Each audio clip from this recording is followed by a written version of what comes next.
अच्छा सुनो, Mithila boys production का ना सब्सक्राइब कर देवे, बगल में जो बेल आइकन है ओकरो दबा देवे। जाय छी कनी रिजल्ट देख ले छी आए।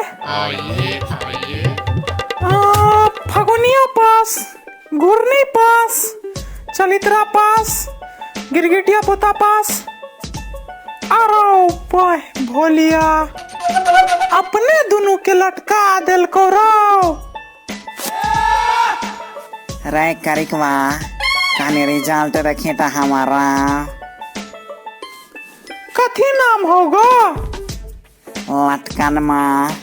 तो हम तो सार तू पक्का लटकल है बे। रे कर लठवा तो पहले रिजल्ट देखी ना। हाँ लटकन माँ। अरे बोय 76 नंबर है गो।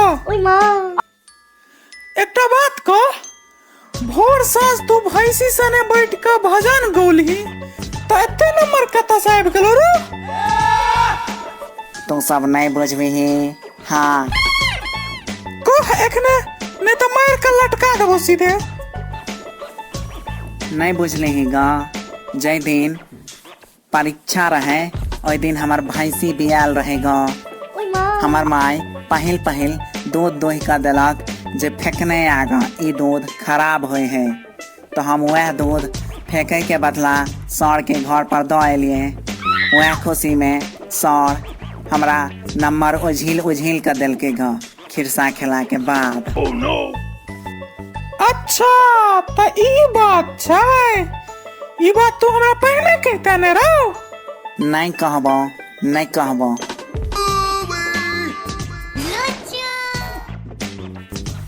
घुरनी एना किया मन हुएल छै आइ तू? की कहियो करिया? की भेलो से? करिया हमर इतिहास के परीक्षा में बहुत कम नंबर आयल। कते केला? सिर्फ 88 नंबर आयल अछि हमर इतिहास के परीक्षा में। 88 नंबर तोरा कम बुझाय होगा।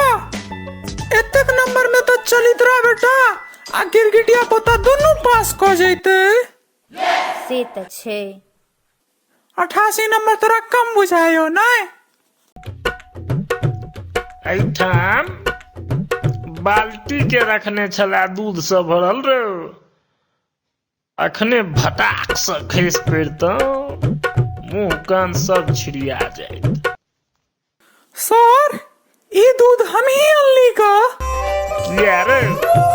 ओही लेल सर लटकनवा के हाथ दूध पर पास करा दिलिए। अब हम अनलौगा। अच्छा ई काज तू बड्ड नीक केले हैं। काल हमार ददिया साउस के जन्मदिन छेन। यही दूध से पार्टी भ जेते, महो भ जेते। तू टेंशन नहीं ले आप परीक्षा के।